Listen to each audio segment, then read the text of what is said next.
చెల్లధర్మారెడ్డి మాజీ ఎమ్మెల్యే ప్రస్తుతం జరుగుతున్న పంచాయతీ ఎన్నికల్లో పార్టీ బలపరిచిన అభ్యర్థుల గెలుపు కోసం పార్టీ శ్రేణులు సైనికుల్లా పనిచేయాలని పరకాల మాజీ ఎమ్మెల్యే చెల్లధర్మారెడ్డి పిలుపునిచ్చారు. సోమవారం హన్మకొండ జిల్లా పరకాల నియోజకవర్గంలో నడికొడ మండలం నార్లాపూర్ గ్రామంలో బీఆర్ఎస్ బలపరిచిన సర్పంచ్ అభ్యర్థి పిల్లల తిరుపతి గెలుపు కోసం గ్రామంలో ఏర్పాటు చేసిన సన్నాహక సమావేశంలో వారు పాల్గొన్నారు. ఈ సందర్భంగా మాజీ ఎమ్మెల్యే మాట్లాడుతూ 10 ఏళ్ల కేసీఆర్ పాలనలో పచ్చగా ఉన్న తెలంగాణను సీఎం రేవంత్ రెడ్డి 2 ఏళ్ల పాలనలో రాష్ట్రాన్ని అన్ని వర్గాల ప్రజలను ఆగం చేస్తారని విమర్శించారు. దొంగ హామీలు ఇచ్చి ప్రజలను మోసగించి అధికారంలోకి వచ్చిన కాంగ్రెస్ పార్టీకి పంచాయతీ ఎన్నికల్లో ఓటుతో బుద్ధి చెప్పాలని ప్రజలను కోరారు. మళ్లీ గ్రామాల అభివృద్ధి చెందాలంటే బీఆర్ఎస్ అభ్యర్థులను గెలిపిస్తేనే సాధ్యమవుతుందన్నారు. ఈ కార్యక్రమంలో మండల గ్రామ బీఆర్ఎస్ నాయకులు, కార్యకర్తలు, యూత్ నాయకులు తదితరులు పాల్గొన్నారు.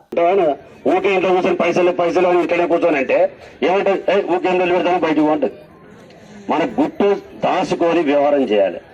ఇలా మీ ఊళ్ళో ఒక ఎగ్జాంపుల్ చెప్తా. ఒక రైతుకు 5 ఎకరాలు ఉంది. మీ ఊళ్ళో ఎంతున్నా ఎకరానికి? ఎంతున్నా ఎకరం ఇప్పుడు అందాడ తక్కువనే ఉందా? 20 లక్షలకి ఎకరం ఉన్నది. ఒక తండ్రి 55 ఎకరాలు ఉన్నది. అంటే కోటీశ్వరరాలే కదా. కోటీశ్వరుడు సడన్ గా తండ్రి చనిపోతాడు. బాధ్యత ఎవరికి వస్తుంది? ఆస్తి ఎవరికి వస్తుంది? కొడుకుకి వస్తుంది. కొడుకు వ్యవహారం తీసుకొని వీళ్ళు అప్పుల గారు మీకు ఒక నెల 2 నెలలు చూస్తారు.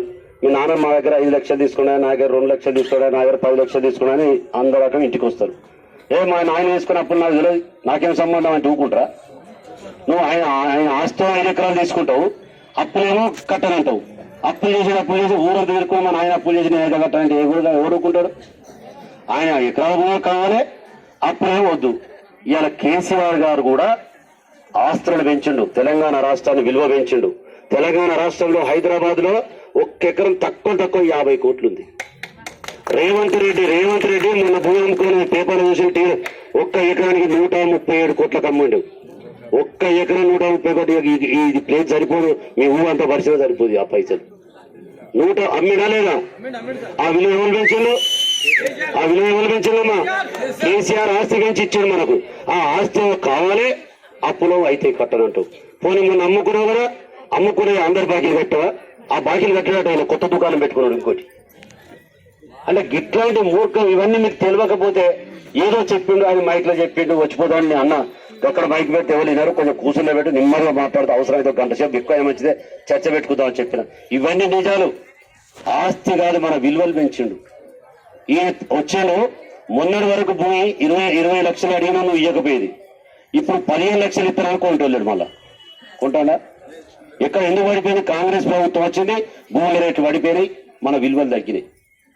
ఇక్కడ కాదు, ఒక్క హైదరాబాద్ లో కూడా బ్రహ్మాండమైన రేట్లు తప్ప ఎక్కడి పోయినా ఏ ఊరి పోయినా కొనటోడు దొరకట్లే. అరే మనం ఒక్కసారి ఏ ప్రాంతానికి పోయినా హైదరాబాద్ కు ఔటర్ రింగ్ రోడ్ చుట్టూ మళ్ళీ అవతల 10 కిలోమీటర్ల వరకు చుట్టూ మళ్ళీ 10 కిలోమీటర్లకు 50 కోట్లకు ఎక్కడెక్కడ తక్కువ లేదు. ఇవి విలువ పెరగలే. హైదరాబాద్ మన ప్రభుత్వ ఆస్తి 1 లక్షల ఎకరాలు ఉన్నది. 1 ఎకరం 2 ఎకరాలు కాదు. అది నవాబులు పరిపాలించిన హైదరాబాద్ కాబట్టి అప్పుడన్నీ ఆ భూములన్నీ మనకు హైదరాబాద్ లో ఉన్నాయి. అంటే మనకు వాళ్ళు పెన్షన్ వేస్తారు, ఎందుకు ఇస్తారు? అమ్మిన భూములతోటి. లేదా మహిళలకు ఇస్తాను, బయలు ఎందుకు ఇస్తారు? గ్యాస్ బోర్డు ఎందుకు ఇస్తారు? ఇవన్నీ పేదవాడికి ఇవ్వడానికి కదా ప్రభుత్వం నడిపేది, సంక్షేమ పథకాలు ఇచ్చేది. ఇక చాలా మంది చాలా మాట్లాడతారు, ధర్మారెడ్డి చేసిండు, ఏం పోయింది ఏం కథ అంటే, అది ఏం చేసినావు ఏం కథ మీరు చూస్తా ఉన్నారు. ఒకటేసారి ఇట్లా అంటే మాయ చేసేది కాదు కదా. కనీసం మా పీరియడ్లో మేము పనులు చేసినామా లేదా చూడండి. పండించిన పంటను మీ కళ్ళాల కాడికి వచ్చి కరోనా పీరియడ్లో ఇబ్బంది పడతారు రైతులు, బయటికి వెళ్తారు అని చెప్పి కళ్ళాల కాడికి మా ప్రజాప్రతినిధులు, అధికారులు, ఎంఆర్ఓలతో సహా ఎంపీడీలతో సహా వచ్చి కాంటాలు పెట్టడం వాస్తవం కదా. మీకు లారీలు వస్తలేవు, లారీలు దొరుకుతలేవు.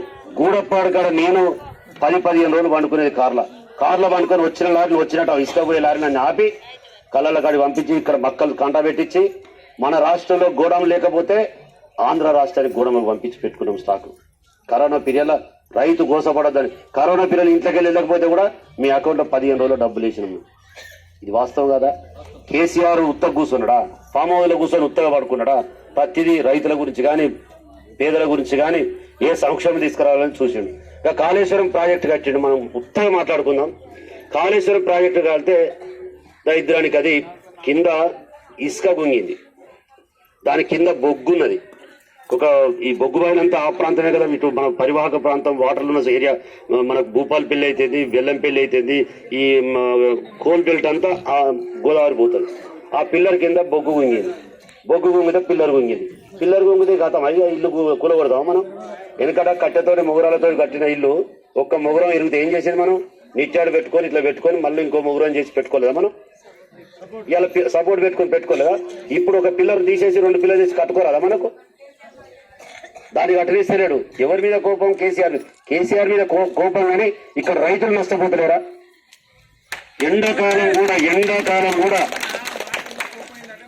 ఎండాకాలం కూడా కెనాలన్నీ వలుగులు పడుకుంటా పోయినా లేదా? నిండుకుంట లెక్క పోయినా లేదా? ఈ రోజు మళ్ళా కాలువలో మళ్ళా గడ్డి పొందుతుంది, మళ్ళా చెత్త వచ్చింది.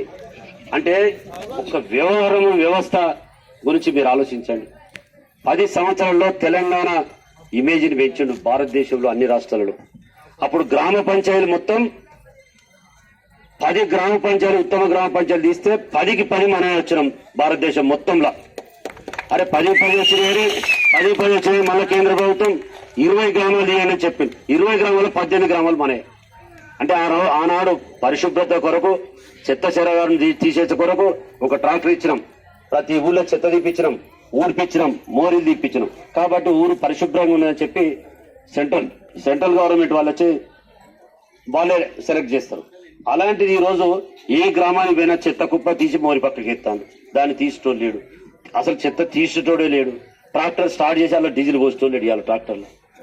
మరి ఎటు పోయినాం? ట్రాక్టర్లో డీజిల్ పోయలేని పరిస్థితిలో ఇవాళ ప్రభుత్వం ఉందంటే ఒకసారి మీరు. ఇంకోటి, దసరా వచ్చినాడు మీ బతుకమ్మ ఆడుకోవడానికి ప్రభుత్వం ప్రతి గ్రామానికి ఒక 10,000 గ్రామ పంచాయతీ అకౌంట్లు వేసేది. ఆ 10,000 ఏం చేయమనంటే మీరు ఆడుకునే ప్లేస్ అంతా క్లీన్ చేసి, మురం పోసి, చీరలు తడవకుండా లెవెల్ చేయించి ఆడ లైటింగ్ పెట్టించాం. 10 సంవత్సరాలు పెట్టించామా లేదా? గిదాన్ని ఒకటి చెప్పుర్రి. ఆట ఆడుకున్నా పెట్టించామా లేదా? ఈ సంవత్సరం పెట్టిండు ఎవడన్నా? మీకు ఒక్క గ్రామం కాదు, ఏ గ్రామంలో పెట్టలే. అంటే వానికి బతుకమ్మ ఎప్పుడు సోయలేదు. బతుకమ్మ చీరలు పండుగ అయిపోయినాక ఇస్తాడు.